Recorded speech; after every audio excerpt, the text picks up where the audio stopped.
What is going on, guys? My name is Lextasy and welcome back to the channel. Thank you so much for all the support. So today I got an awesome video for you guys. As you can tell, GTR, I didn't park it in here. It's actually parked behind the door because we have a new project coming to the channel that I'm about to park here. Tow truck should be here in about 2 minutes. So I'm super excited about it. So it's gonna be kind of a long project for us, kind of a repair. It's my first time really getting a Copart car. I've done it before, but I've never really showed you guys what I do, and I think it's gonna be really fun. So I can't wait to show it to you guys. I hear it coming down the road.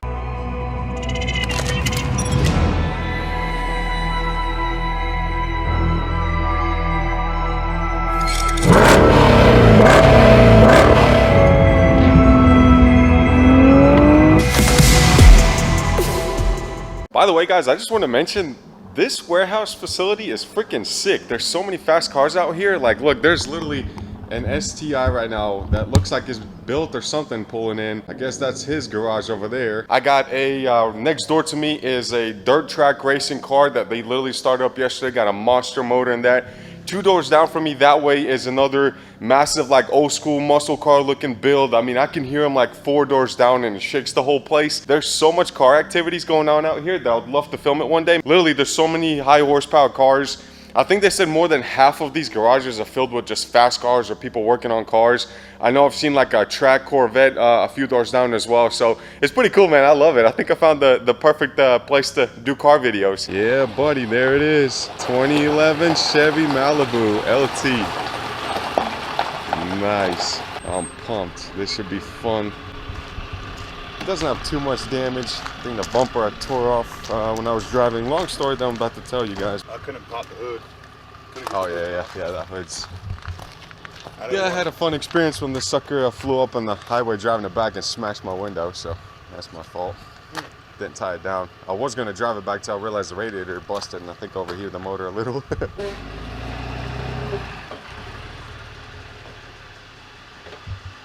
So I just realized the battery's dead, so he's just gonna pull it out for me and park it next to the GTR so I could jump start it.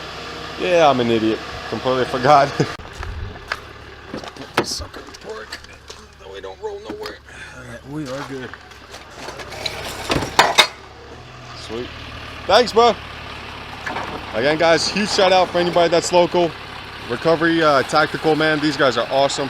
They do it all. They've always taken care of me. So for my local boys, I'll post the number up in the description. Definitely give them a holler. They'll take care of you guys, I promise. So there she is in all her beauty. It's a 2011 Chevy Malibu LT. It's got that 2.4 liter 4-cylinder motor. It's actually not in a bad shape, man. I really did snipe it. I got it for out the door, taxes, everything. Technically, I won it for like $800. With taxes and all, it cost me like $1,100 out the door. It's got 159,000 miles on it. As you can tell, the damage is not bad. It's got just took a hit on the front left side. Definitely repairable. As you can tell, the front tires are actually good condition. For the most part, it's good and all. Definitely needs a new hood. This tire is brand spanking new pretty much. This is pushed back just a little bit, so I'll have to check on that. So a little bit of front end damage, not much, man. Not something that I'm too concerned about. Oh wow, even that works. That's sweet. Hopefully it doesn't slam down. As you can tell, this radiator support should be good. I just gotta take the cover off and kind of look at everything. Most cars that I buy are run and drive. Funny story on this car.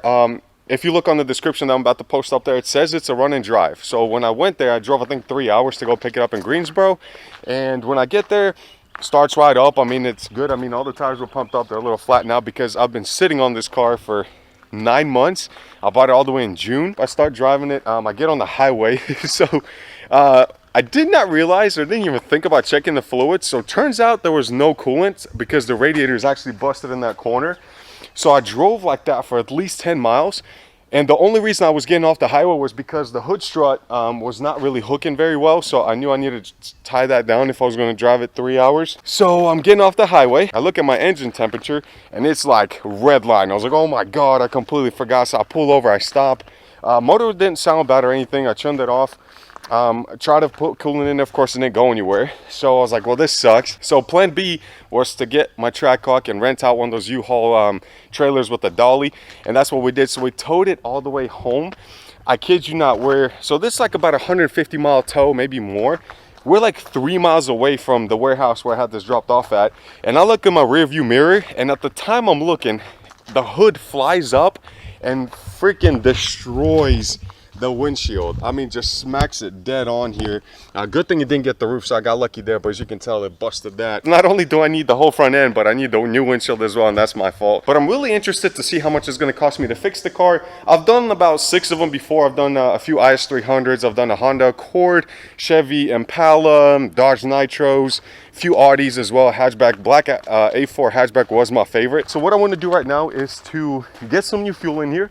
So I actually went and bought some 93 fuel because it's been sitting for 9 months, and I know fuel usually goes bad after 3 to 6 months. So I'm going to pour another 2 gallons of 93 premium, so that should help it kind of revitalize the fuel and be able to start it up. I am going to jump start it off the GTR, which is not really recommended because it's a, you know, kind of like a high-end car, and they don't really like to have amperage drops or jumps like that in the computer system. You know, this car's, like I said, it's actually impressive. I got a really good deal out of it. It started right up when I got it. And there goes the hood. Now, even though it has no coolant, I should be able to start it up and run it for at least, you know, 30 seconds just to get into the shop. I'm not going to overheat anything. Wish me luck.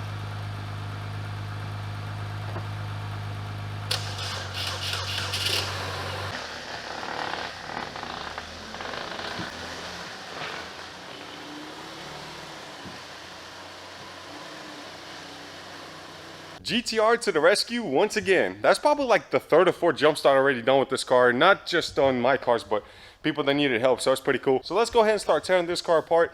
I did completely forget about the flat tires, so I'm glad we didn't have to drive far on it. Motor is not ticking, even though, like I said, I drove it and I overheated it technically. I kind of like doing like this light damage and flipping cars like that because it's easier. I don't have time to mess with frames or welding parts or suspension. I do light suspension, but that's about it. So let's go ahead and tear the front end apart and take a look at what's going on underneath.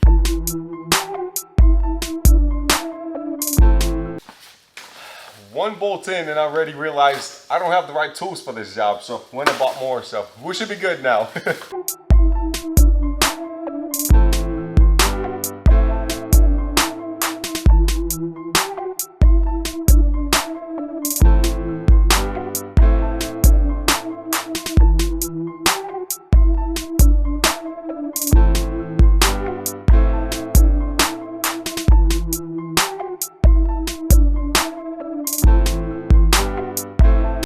That took way longer than needed to, but it's kind of harder with the range. Just couldn't get a socket in there. But with the hood off, you can kind of get a better idea as to what's going on. It's a little dirty in here, but nothing that can't be cleaned.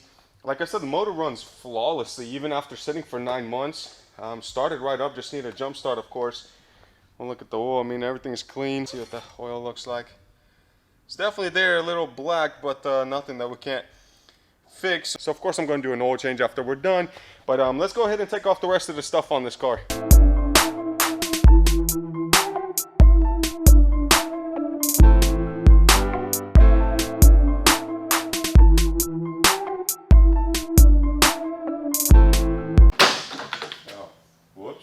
I was trying to take this whole thing off as one piece, like with the upper radiator bracket and everything, and I just ended up snapping that. So we're gonna need a new plastic piece. All right, so from what I can see so far, there's not much damage. I got all the bumper pieces off, all the shrouds and all the plastics in the front off. I can't take the front radiator support off because it's actually welded in there. There's no bolts holding it on, so I can't really mess with that. It's not really that much damage. Like, I'm not seeing much. Yeah, a little squished here, and it's a little pushed on the corners. I do want to take the headlight off in the fender just to make sure that left side apron doesn't have any issues. And then we're going to start looking at the radiator and everything that happened there. As you can tell, this bracket holding it got pushed back as well. So I think the major hit was right here, this side. But let's continue and see what else we find.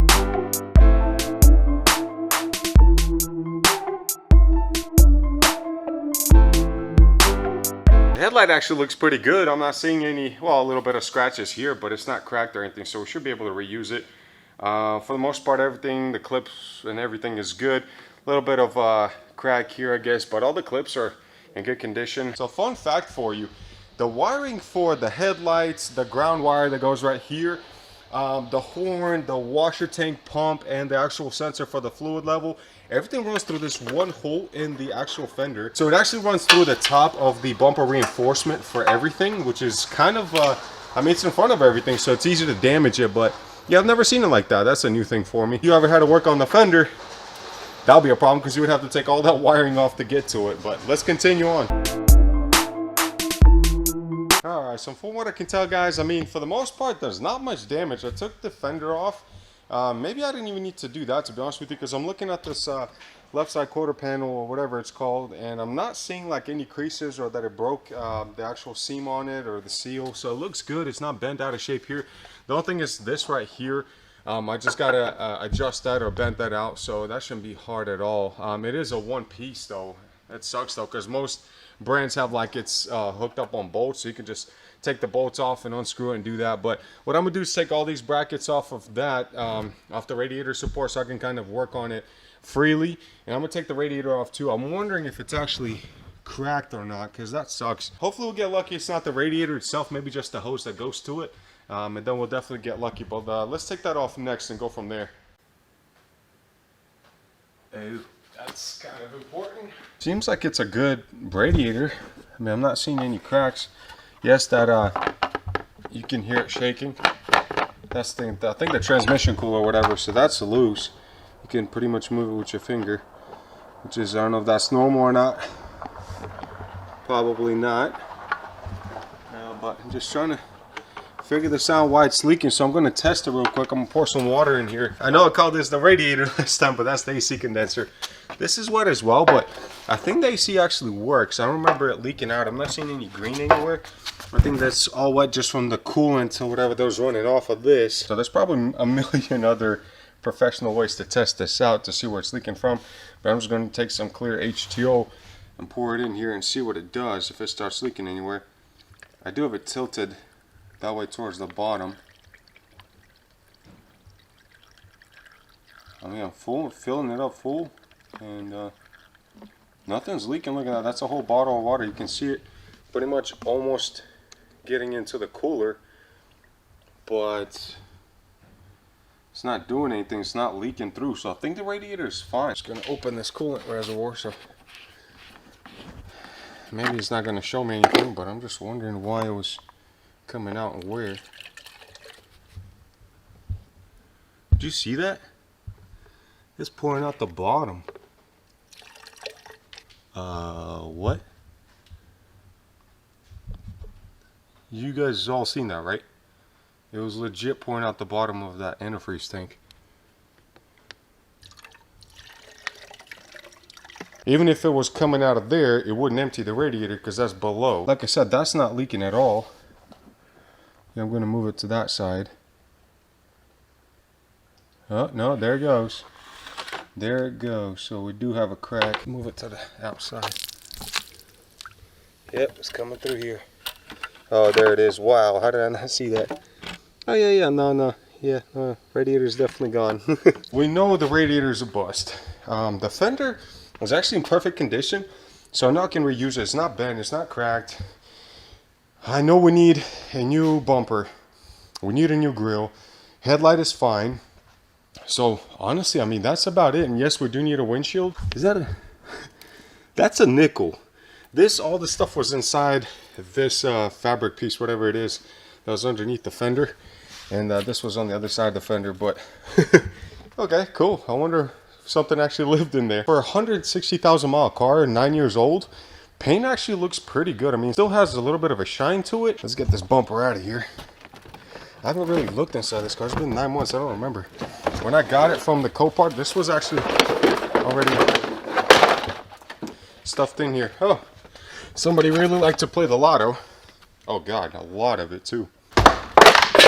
Oh, no, probably need that. That's a wheel well plastic that we might be able to reuse. Of course, this is kind of totaled out. Emblem, maybe. This one doesn't have fog lights, so we got nothing that we can yank over here or need to yank. So honestly, we don't really need that much. I mean, if you think about it, all we need is the front bumper, the radiator.